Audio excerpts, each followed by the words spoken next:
Good evening and welcome to another exciting interview in the series, Who is Who in Barbados Cricket? My name is Stephen Leslie, and it's indeed my be able to speak today with Mr. Kamal Springer, one of the BCA Board of Directors, and certainly one of the more exciting visionaries that form part of the important decision-making body of the Barbados Cricket Association. Kamal, how are you doing this evening? I'm good, Stephen. After that introduction, I have to be good. Thank you very much. I'm happy to be here. Well, it's really good seeing you. You know that in recent times, due to COVID, a lot of us have had to resort to the virtual platforms. I do know since some of the shutdowns that occurred in the country last year, we've had many weeks of not being able to see each other face to face, and it's indeed a real honor to be able to speak to you this afternoon. So what we want to be able to achieve today, as we have in the series, is to allow persons to have a very good idea of some of the very critical visionary ideas that individuals within the Barbados Cricket Association setup have. Now, within the BCA Board of Directors, it's important to note that this is the highest decision-making body that sets policy for our men and women cricketers. It also charts the path for the boys and girls throughout Barbados. And I would want to start by first allowing you, Kamal, to let everyone have a bit of a snapshot of where, and certainly when you attended the Commonwealth School at secondary school level, where was your interest really tinkered and really, generated from coming through as a young boy from the Commonwealth School? Well, Stephen, I'll give you a bit of a story surrounding it. I would spend many days playing intermediate cricket and second division cricket for Commonwealth School and really interact with a lot of players around leagues. And constantly you'd hear them complaining about the progress of West Indies cricket.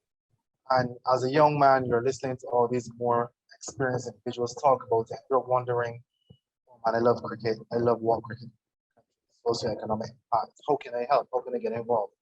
And I know I wanted to help. I'm not the kind of person to stay on the outside and complain. I want to get in, get my hands dirty and go.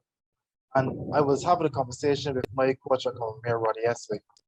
And I was at the stage where he was telling me I have to make a decision whether I want to play cricket at a professional level or if I don't want to, because I was always all the trial games from 15, 17, 19. I always made it to trials, made the first and second cuts, but I was never of that quality to make it into the final squad. I'm not ashamed of it. And he said to me, look, Kamal, you have to spend either 2 years focusing on cricket because he thinks I had the talent to shot, or he thinks I have the kind of leadership skills and potential to go into administration. Because I had captained idiot second division from Commonwealth, and I wasn't much good as a keeper when I first started, and I was the captain of the team. He just always saw me as a leader, but then Shane Orange came to Commonwealth and I had to stop. So then I had to end up bowling. So I went to, as he explained that to me, he said, listen, if you want to go into administration, the finals we're going to play against community college. There Riley is going to be there. He's vice president and he's the chairman of the cricket development committee. At that time, Stephen, being on the board was not a significant thing. Being on the cricket development committee was the prevailing decision-making body. That was what was known as where cricket really needed. So at that time, I didn't want to be on the board. I wanted to get on the cricket development committee. Play the final, win the final, we're celebrating, but I don't forget my number one mission, which is to go speak to him there. I walk over to him, 18 years old or 19, can't remember, and I say, hi, Mr. Riley, my name is Kamal, I'm from Commonwealth, XYZ. I said, I want to get on to your cricket development committee because he was the chairman at the time. And they looks at me and says, I'm happy to hear they're interested. So I said, well, okay, what is the criteria? What do I need to do to get there? He says to me, look, you just need to make sure that you have necessary experience. One of the most experienced people in the country with cricket and you achieve XYZ. And I said, I held my head down very quietly to myself. I said, oh, I don't know. And as I was turning away, Steve, he said, oh, and the members of the board were also on the committee. I said, so being on the board was actually secondary to getting on. That's so interesting, Kamal, because here it is, you initially having that conversation with Roddy Eswick, being advised to really make a decision between becoming what all of us as boys want to be, a member of Barbados or probably West Indies in the cricket fraternity, and then choosing between that and being a cricket or even I would say a sports administrator and having that opportunity beyond that to speak with Mr. Riley, who, as you said, the Cricket Development Committee played a very key role within the whole policy making of cricket for Barbados, as it still does today. And you were, I mean, aware enough to take that opportunity to grasp that opening that was presented in that conversation. Because when I look at the information gathered regarding you at age 22 being elected onto the BCA board of directors, I mean, that is an amazing achievement. I don't think that persons within the legacy of Barbados understands the significance of a 22-year-old in yourself. That feeling, obviously there was a period of having to, canvas, period of having to let yourself be, interacting with members of the BCA so that they could actually support and vote for you. And my information told me that you weren't successful on the first occasion. You got on when you were age 22. So take me back to that experience and certainly to the evening when you were able to be duly elected onto the BCA board of directors. Well, you're right. It was not my first attempt. When I was 19, I had just left secondary school. I was entering my first year at university. And I said to myself, I didn't think I'd win. I knew that this had to be the time I ran to get myself out there. Because I had been involved in elective things before. When I was at secondary school, I was on the students' council for a few years, and I had gotten accustomed to running for various things. And I knew the first time out, typically it may not be successful, can be, but sometimes very difficult. So I figured, okay, I won't get it. And I ran and I came very close. I think it was within 15 votes, being in top 4 things that got on to the board. It was fifth. I was very close. And that was very encouraging. I spent countless hours calling members, trying to talk to them, let them know why I think I'm ready. And I was fortunate to get enough votes to get so close. And then what that did for me, Stephen, is that allowed many of the board members then encouraged me, put me onto their committees. So I served with Wendell Kalman. I'll never forget him. He put me onto member services. Mason Stopper put me on some of his, Timothy Boyce, Roland Butcher, guys that I ended up serving with for a while. All decided they're going to try to encourage me, and they put me on various committees to gain that experience. Fast forward a couple of years, I'm coming on to my last year in university. I'm on the Guild of Students at the time. I'm the treasurer. I'm about to leave the role. I'm about to leave university and grad. And then I decided this is the time to run again. So I'm successful. It was an absolute celebration for me among some friends because this was something I had worked toward for 3 years prior. And then at the same time, I was balancing, finishing my studies, being on the guild as a treasurer, handling the finances. And we have a million or so under our purview. As you know, you were the president of the guild at your time. And we then, my friends and I, we were esteemed. And it was, the first time I was elected, it was absolute celebrations. The second time I was elected, I felt a heavy burden of responsibility. No longer are you the new chap, you're expected to perform that second time, and that's what. I know in recent years there has been a steady improvement in the application process and persons actually of the younger age demographic coming onto the board. But certainly when you were successful at age 22, I would think that maybe more than 50 to 60% of the persons were probably age 40 and up. And for as a young man at age 22, being able to come, it was really taking a lot of skill. And you did mention 2 names, Mr. Wendell Kalman and Winston Stafford. I would like you at this point to really give a bit of an overview of how the role that those 2 gentlemen played, and certainly any other person that you think would have helped in that early part of your journey. Well, absolutely. There were early stages. Wendell Kalman, he said to me words that I've never forget. No one has any divine right to serve on this board. No one has the right to be on this board for as long as they want. They have to perform, they have to serve well.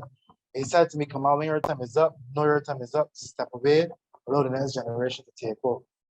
So he was instrumental to allowing me to understand, don't feel bad for running and competing for this position. Winston was critical because he taught me so much. I spent countless hours chatting with him on the phone in person about how the organization works and history and how do you get to know members and so on. He was quintessential for me at that early stage. But then Joel Garner and Hartley Reid ended up being even more influential over time. And where Hartley Reid was the person who introduced me to almost everyone I know at BCA. So he would take me around. He would literally drag me by my hand and take me to members and say, hey, this Kamal Springer, and introduce me to as many people as possible. I introduced me to Sir Lloyd Erskine Sandiford at one point, and it was incredible. Here I am, face to face, one of our former prime ministers, and Hartley dragging me to meet him.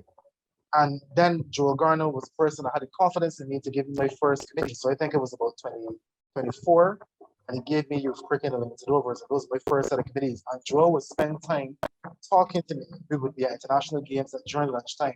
He would sit and talk to me. There was even a moment we missed lunch. We sat for almost an hour and a half when everyone went to have lunch. And just talked. And he talked to me about what it was like for him coming up, what it's like being on board, being the president, just talking. And there were many times, just another quick stories, Stephen, there are a lot of them, where he was at the table talking to the late Prime Minister Wainafa, 17 Weeks, I believe, the most honorable President Haynes at the table. It was a plethora of cricketing knowledge, societal knowledge at this table. And I'm sitting watching the game, I'm not with them. And a member of staff comes to me and says, the president wants you. Now, I'm not accustomed to being called to the principal's office. So when I hear the president wants you, I'm thinking I did something wrong. I'm like, I'm sitting here very quietly, what did I do? I get up, I follow up, being a bit unsure what's happening. Joe doesn't say a word besides sit here. That's all he says. He points to a chair next to him and says, sit here. And I sit and I hear some of the most incredible stories and conversations. And our national hero, Sigourney Silvers, is also talking about how they went through what they had to go through to get where they are. And their Prime Minister bringing the socioeconomic impact into the fray and just connecting it all. And it was incredible. So those people were instrumental to me, even Roland Butcher and Timothy Boyce later on, because I would have worked with Roland Butcher when I was at university, was on the Guild, and he was in the sports department. So we worked closely together when I was sports rep. And then Timothy Boyce also gave me opportunities to work with him and so on, always encouraged him to today. So there have been a lot of people along the way. The other members who would have said to me, if I've lost the direction, they'd come to say, keep going. So many people helped me along the way and they continue. Wonderful. And I when you were speaking about the former president in Joel Garner asked you to just sit there, I remember many stories of persons talking about at the end of a cricket game, how a lot of those former cricketers were able to impart knowledge, not only after the game played in the draft, where how they were able to really, as you said earlier, link the game to our own social, economic, and political development as a country. And the late Owen Arthur, as you had mentioned, and others were there to really show you the linkages and the important role that cricket has and continues to play. So I really applaud you, Kamal, for being part not only of the decision-making body now, because there was a period after your initial success that you were then not successful, and then you had to take a period to continue your personal development. I want you to take us through that, because I do recall, I believe it was in 2015-16, if my memory serves you correct, having the opportunity to work with you, serving as chairman of the Youth and Limited Overs Committee. I believe that was for 2 years, probably 2015 to 2017. But then there was that little period and you continued development. Tell us a little bit about that. Well, in 2017, the board had decision to reduce the size. We were at 14 board members at one point when I initially got onto the board, and the board decided that that was too many. We want to go down to 9. So at that time, it was very difficult for me, being the newest member, the youngest member, to compete with 13 incumbents. Persons who would have been on the board for a decade or more, and persons who would have had a high profile organization than I did. It would have been exceptionally difficult for me to compete with them. So again, like I did the first time, I knew there was a very low chance for me to win in that particular time. I decided to run for vice president at that point in time. I felt it would have been the best to get my name out there because I knew chances are I will not be successful, but I'll fight to try to be. And I knew that the opportunity would come around sometime in the future for me to try to get onto the board again. So I lost that election, absolutely pummeled. Let's not pretty that up at all. Lost that election, and then a year later, less than a year later, I was appointed to serve under the Commonwealth Youth Council as a Director of Resource Mobilization for the Caribbean and Americas. So I was responsible for all incoming and outgoing resources, whatever it be financial, logistics, expertise, you name it, that would have fell under my portfolio. It allowed me to then be responsible for 14 countries across the region, including, we added Canada because I was part of the Americas for the Commonwealth Youth Council. And I had just over 200 persons under my purview that we had to manage on a regular basis. So that gave me further opportunity to develop my skill set in terms of serving on committees, managing people, organizing strategy. We had to build strategy, creating relationships. It was remarkable. And then in 2019, I won the Stephen Scholarship from the British government, went to the United Kingdom, pursued my studies, and then further built up my network because I met some incredible people from all over the world. And then it was important for me to come back, try to get that back to cricket because I believe what cricket can do for the country is incredible. So I returned to Barbados, and it was fortunate because of the pandemic, the election got pushed back. It got pushed back to the point where I had returned to Barbados at that time. So then I had the opportunity to run. Had it happened in the original period of time, I would have still been in the UK studying. I would not have had that chance. So I think things worked out and aligned well, and I wanted to immediately bring what I learned from my time in the UK back to the BCA, and that would account for the period of time 2017 to 20.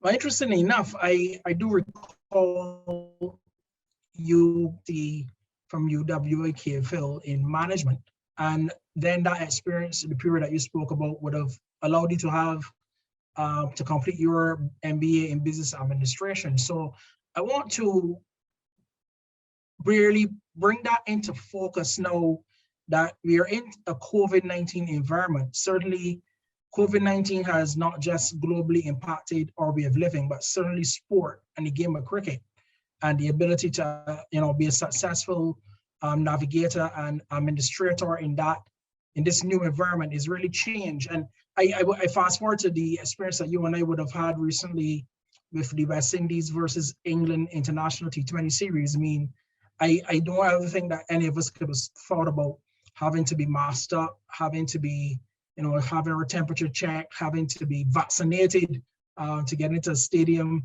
and then the cricketers and the spectators and you as the administrator.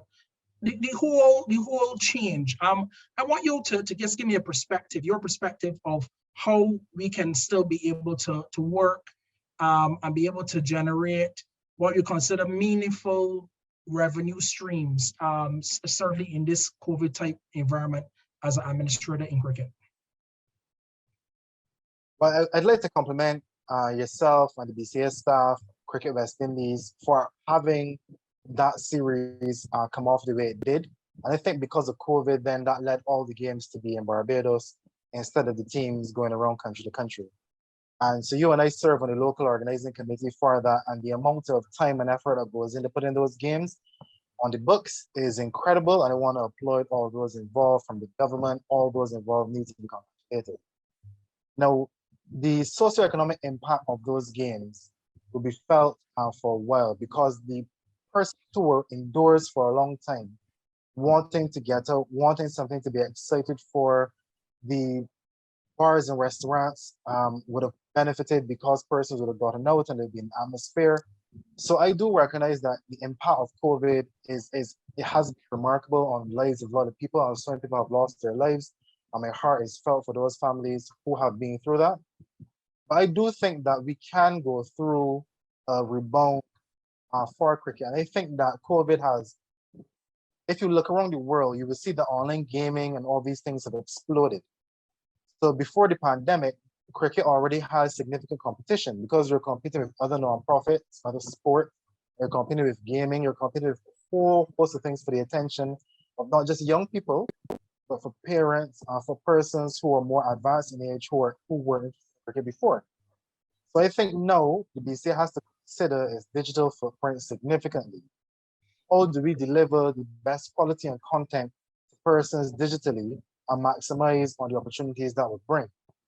So I've been able to focus on that because I've been named as the chairman of the Business Development Committee for the BCA. And my focus is on the long-term revenue streams of the organization. We need to make sure that the BCA has funding for the next 15, 20, 30, 40 so that we can compete with that gaming, we can compete or we can supplement it. Because I think to an extent, the gaming is already out. There's no bringing it back. We have to see what chunk of time we can take up in a person's day in terms of what amount of attention they put towards cricket as opposed to gaming, streaming videos, watching sports online, that kind of thing. So I am focused on it. I believe that as a board director, your focus has to be 80% on the future, 20% on the now. And that 20% is on how do you make things, how do you put things in place to achieve that 80% in the future. So that is my 100% focus. And I like to focus a little more on the corporate side of the BCA. I do recognize that cricket is our central business, but without the finances and the structures, it wouldn't be possible. So I do place my focus more on the corporate side of the organization. Wonderful, wonderful insight. And now I do believe that you also serve as chairman of the Business Development Committee of the BCA, which again is a very critical part of that planning, certainly not just short term, but medium term for the Barbados Cricket Association. And Kamal, the fact that you're a young person still and you are chairman of the youth committee for a second period, what do you think that we can do to really stimulate the youth, both the boys and girls who really cricket is in our DNA, but to have something there for them to use as a viable option? And I asked that question against the backdrop that earlier today we heard about a number of our male senior cricketers across the Caribbean, not just in Barbados, who were given opportunities to be part of the Indian Premier League for some significant sums. Now, again, how do you really encourage youth or young boys and girls to be able to recognize that cricket is a viable alternative, a viable career option, and even if they don't make it as a cricketer, that there are other options within the cricketing fraternity that they could explore, might be in being officials, might be match referees, umpires. What is your real drive? Because I know you're very passionate about the youth.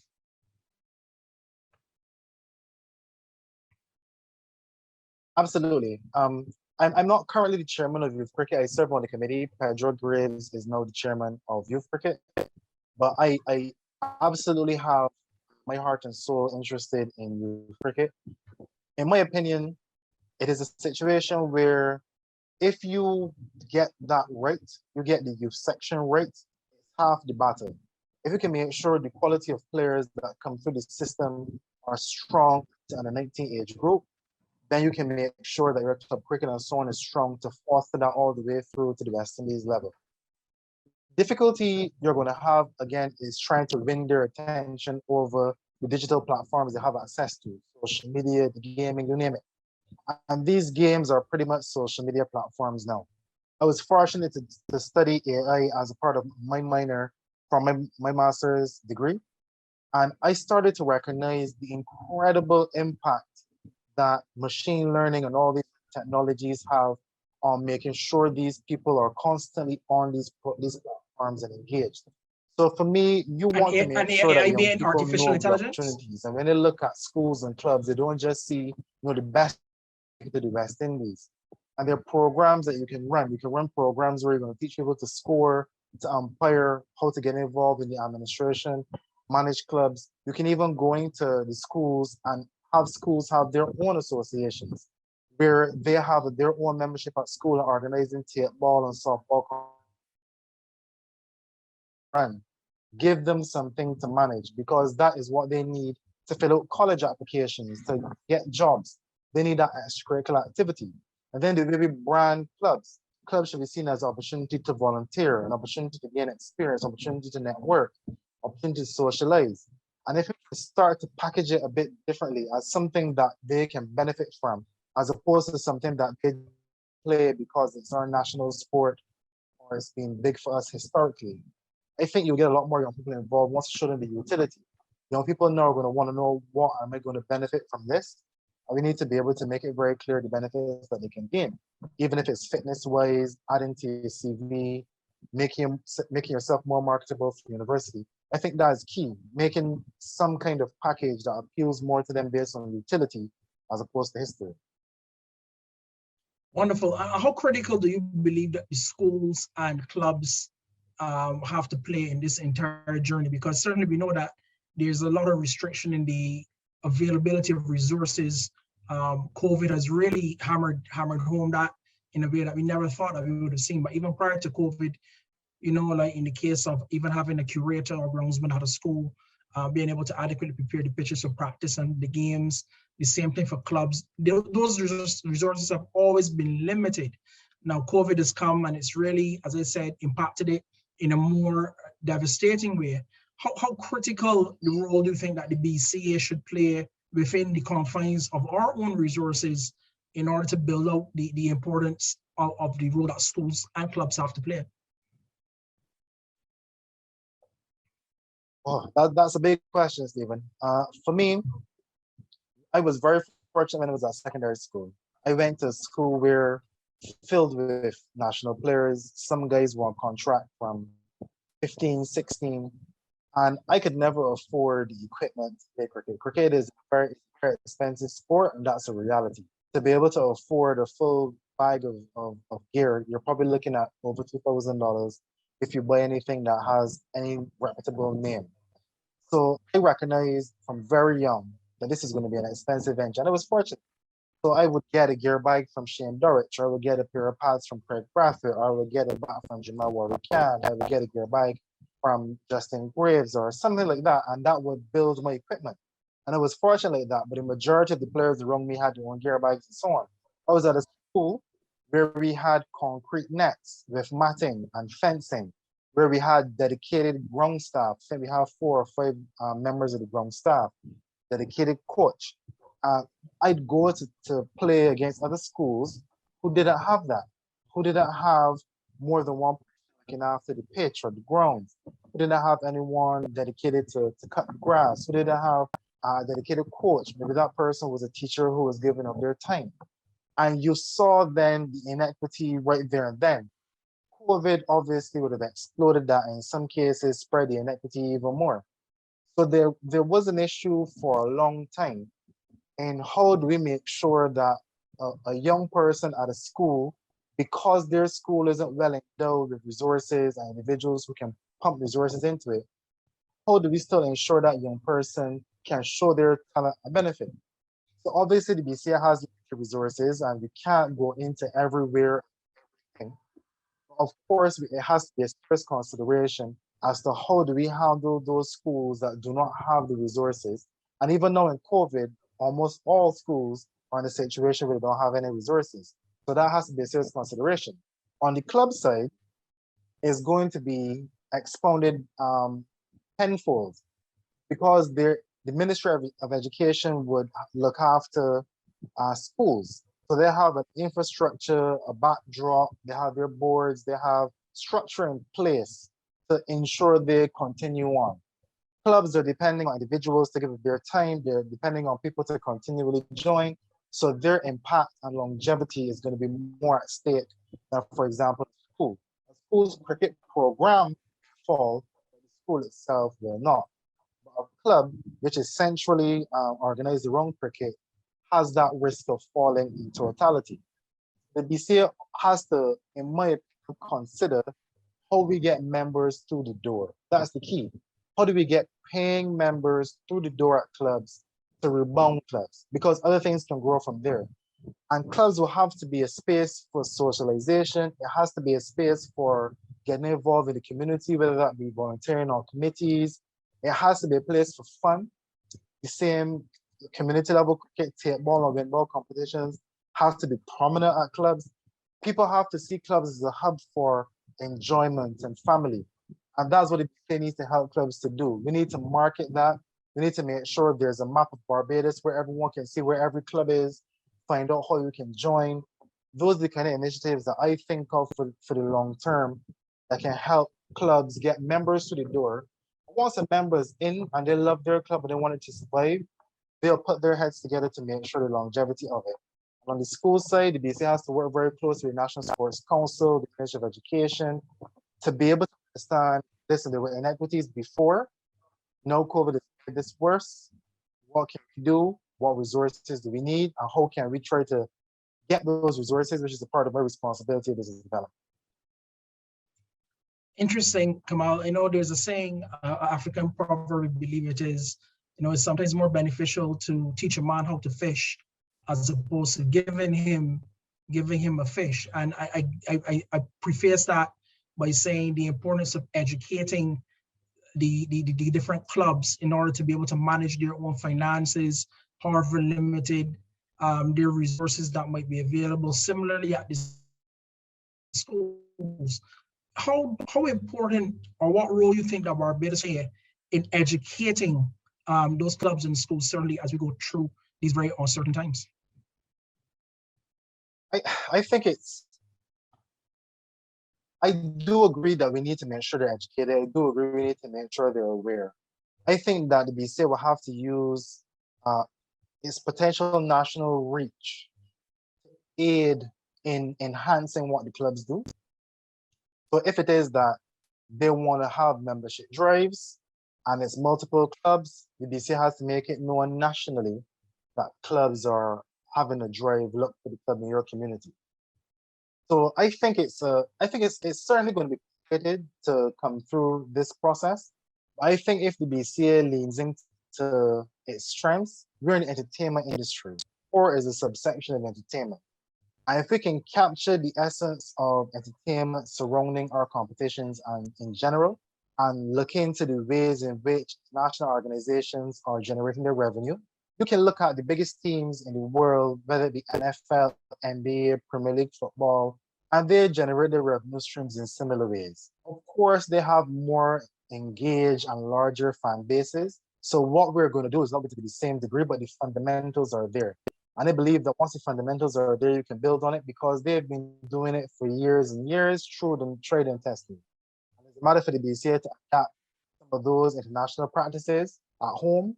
And I think we'll be okay in the long run. I think the social impact cricket has had, even if you drive around Barbados, almost every 1.5 to 2 miles, there's a cricket pasture or a multi-purpose pasture where cricket can be played.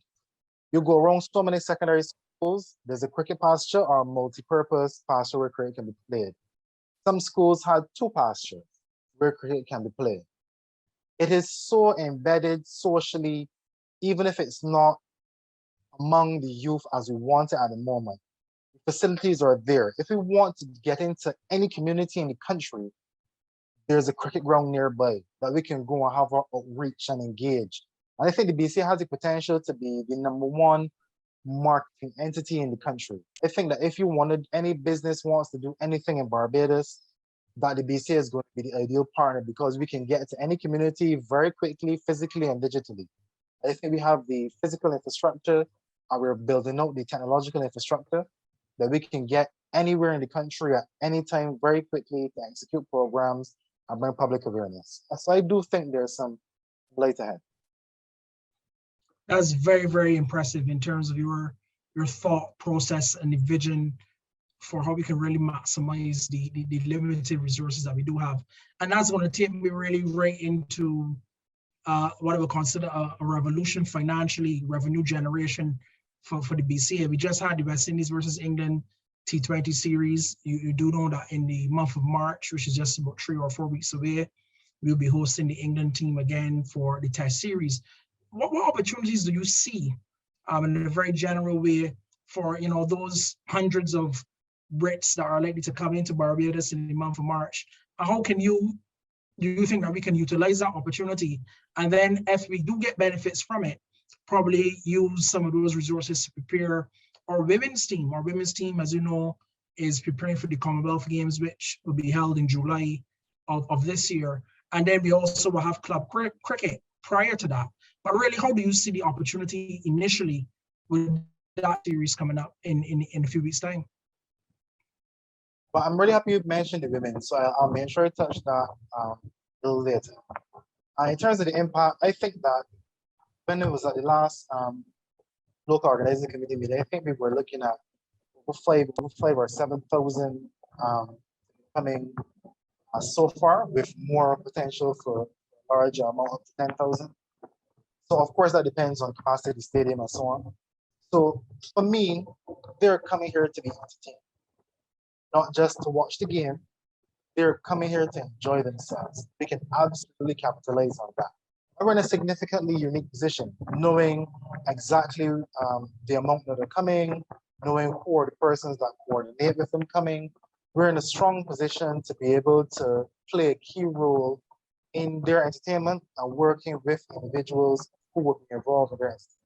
I think there's significant revenue to be here.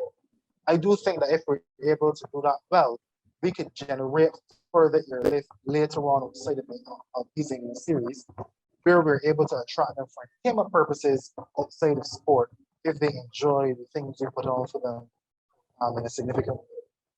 So I do see many opportunities. I mean, if we had to pick a Barbados all-time 11, you're going to be able to compete any team in the world across generations. I mean, if you have Greenwich Haynes opening, you have a debate between which world should come at 3 or Everton.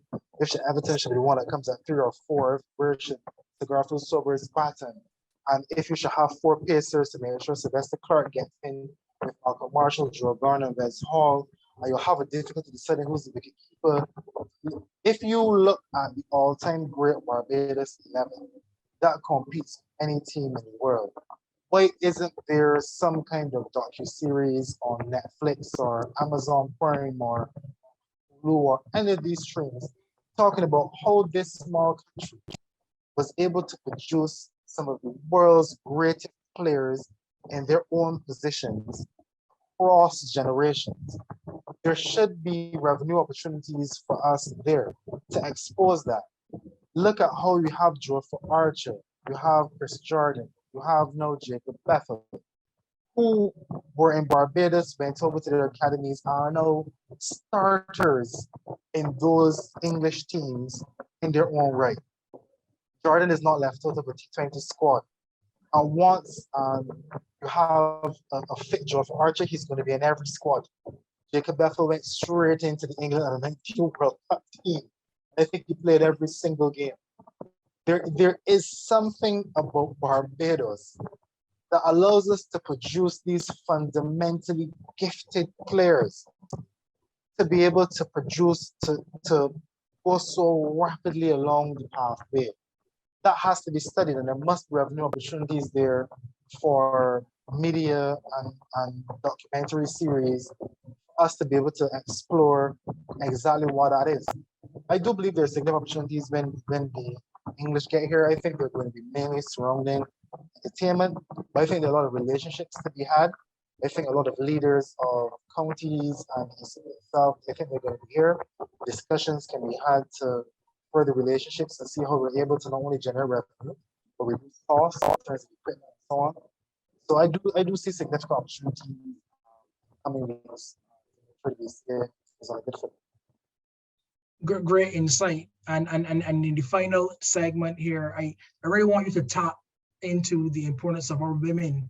Certainly the fact that we not only going to be competing at Commonwealth Games, but as you will be aware, we have quite a number of Barbadian women who are in the top ICC T20 and 50 over rankings. We have a number of those ladies who actually compete as part of the West Indies women's team. How, again, do you see the importance of utilizing women cricket and allowing the younger girls, the younger ladies to really, see some of these stars that are currently playing as viable career options? Absolutely. I have a niece that's 3 years old, and she's very athletic, likes to run around. And I'm looking at her wondering if she wants to play cricket, play for the West Indies, how does that happen? And first, let me mention that the West Barbados women's team that will be going off games, they did exceptionally well to win their tournament in order to qualify for that. And I wish them all the best. I do think that we can do well because we have a number of players who've been exposed to the West Indies level, the international level. So I do think that if we do have that good level of preparation and adding those players, that we do have a good chance. Competing against the same Australians and the big international teams is a remarkable opportunity to showcase Barbadian talent. I think for women's cricket, I'm quite sad in many instances as to where we are in women's cricket and women overall in society. I think that if you look through history, even before race, before religious prejudice, within races, within religions, you'd find the initial set of prejudice to be against women. And here we are in 2022, and we have to make sure that the women have the opportunity to progress in whatever way they want to progress. And I think that the BCA has done well to try to develop a bit of a structure for women's cricket, but I think there's a lot more to be done. We don't currently have a strong pipeline. Oh, for the men, we have the 13, 15, 17, 19, 21. I think we have 2 sets of contracts, and we don't have any of that for the women outside of a small group of contracts at the senior level and the 19 cohort. Obviously, if we're going to replicate any structure similar to what the men have, I don't believe just the Qatar replicate. If it's going to be anything similar, it's going to take a significant amount of investment. And this is why I then try to focus on more the corporate side of the finance. How we're going to generate that money to be able to establish that pipeline for women as well. And I think a lot of what we're going to do is be centered in community cricket. I think community cricket is something that we've not been heavily involved in for a while.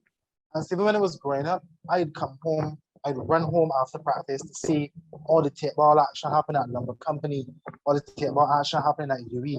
I'd come home to see all that tape ball cricket because it was fun. And some of us would go play that cricket just as fun, even though we have our, I'd say, more official cricket on a Saturday and a Sunday. And I think we're going to need to do that for women as well. We're going to need to encourage more softball cricket, more tape ball cricket in the communities, so you can get more women coming out to just try it, have it for fun, and introduce them that way. And it'll be similarly for men. We get a lot of youngsters coming out, and we talked about the fact that a lot of young players won't be able to afford equipment, and they're going to have the same issue when women come into the game, young women, especially because it's not a traditional route for them. Real parents may not have been preparing for them to play cricket. So you're going to have a situation where you need to find some way to introduce women and young men to the game. Some way that is fun and exhilarating, and that goes to them. Tape ball cricket, in my opinion, is more mobile than red ball official cricket. You need less equipment, you need less infrastructure, less regulations in terms of the size of the field, that kind of thing. You can take it into the communities. So I believe that, again, Stephen, I'm realistic in what I say. These are things we all love to do. It's going to take significant investment to be able to go all around the country and get these things done, to be able to mobilize committees and communities to have their own tape ball and ball competition. Get that going again, to make sure we can give community organizations bats and balls so we can pass the street again and see youngsters outside playing cricket. So I think for the women, we have a lot of work to have a pipeline. If we've been able to achieve the things we've achieved in cricket by not having a pipeline, can you imagine what we can achieve by having a formal, structured pipeline? I think Haley Matthews just won an international award, and I'm not sure which award she would have won, but she and several of our other female players are at the top of the world without a heavily detailed pipeline structure. I can only imagine the heights we can reach if we're able to formalize that structure. And just by the way, I do think that we have to work really closely with sports council and so on to introduce cricket from as young as 3 years old. We have to engage those parents from the time those children are 3. We have to let them know what cricket can do, get them playing cricket-related games, because obviously at 3 or 4 they can't play cricket, but get them fielding the ball and throwing the ball at something which would be like a stump. We need to introduce cricket much younger, get the parents involved much younger, get parents to join clubs, get parents to get involved with schools, get youngsters to join clubs from earlier. So there's an entire ecosystem that has to be fed that we are going to be able to do that if we start from 3 and we try to develop a player from 3 all the way to 19, 20. So women, men, I think we need to do that, but especially the women, we need to really focus on getting that infrastructure in place and investing for it. Well, thank you again, Kamal, because my final question today will be, in addition to the National Sports Council, what role do you think is certainly ensuring that we have that pathway of development into the international competitive cricketers that we're speaking about, both at the women and men level? I think the first investing is I've been there, I've been involved in the government. I love the institution. It's been a key part of my development. So maybe I have a strong affiliation to it, but I think it's quintessential. I think all the programs that we're going to run surrounding coaching, teaching to score, all these kinds of things can also be in conjunction with University of West Indies to ensure standards, quality, and reputation. I think that's going to be important. I think the facilities in the university, I think Professor Hilary Beckles and the leadership at the university at the time were absolutely visionary to put those things in place. And I had the opportunity to serve in committees under Professor Beckles, and visionary that he is. I do respect him a great deal. I think that the regional influence can start there. I believe that at the university, they have these subsections into island associations. So forgive me about if here's and you'd have the Trinidad and Tobago Student Association, Belize, Jamaica, Grenada. You'd have 20 or 30 student associations that you can work with to try to get them encouraged to be involved in cricket. So you may not want to be helping our local cricket.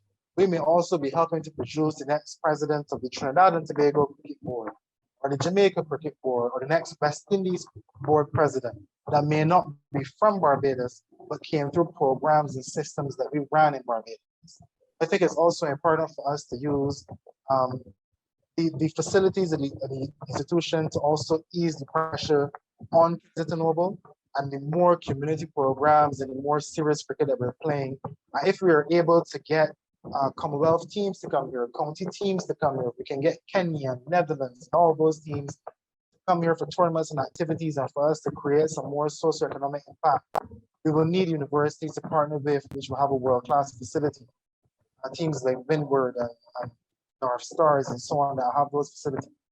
So I think it's going to be important for us to work with the university to have that think tank, that support system. I believe that working with the students there, local Barbadian and regional students, to get them involved in cricket, whether it be volunteering at events, getting involved in our programs to learn how to be an administrator, whatever the case may be. I think it's going to be important. I think those are future leaders of the region, and the earlier you get at them, the better. Well, I'm really grateful and thankful for the opportunity, Kamal, to have been able to engage you this evening. Certainly the opportunity to be part of this very important series that we've developed at the BCA, Who is Who in Barbados Cricket, having someone with the youth and the exuberance and the passion and the vision to really articulate your different ideas earlier for this interview has been really exhilarating. So I want to invite you to really just give your parting remarks. Certainly this is an ongoing journey, and this first opportunity certainly won't be the last, because we do intend to be able to build this out and be able to expand the viewership and persons to not only just within our membership, but outside these shores to understand what we at the BCA are intended to do for cricket. So I invite you to just give us your parting perspective. Well, I just like to say that sometimes people ask me as a young man, why am I involved? Or they associate it with older generation. I say to them that for me, I studied strategy at school, the undergrad and postgrad. It is an opportunity for me to not only help the development of cricket, but it's a chance for me to help build strategies. It's a chance for me to sit and look at the long term of a multi-million-dollar organization. I consider its future, I consider its impact on the nation, its relationships regionally, internationally. It is an opportunity that many people who are 31 years old don't get. And I want to encourage more young people to get involved in organizations, volunteer, find an organization, club, anything that has an organized structure.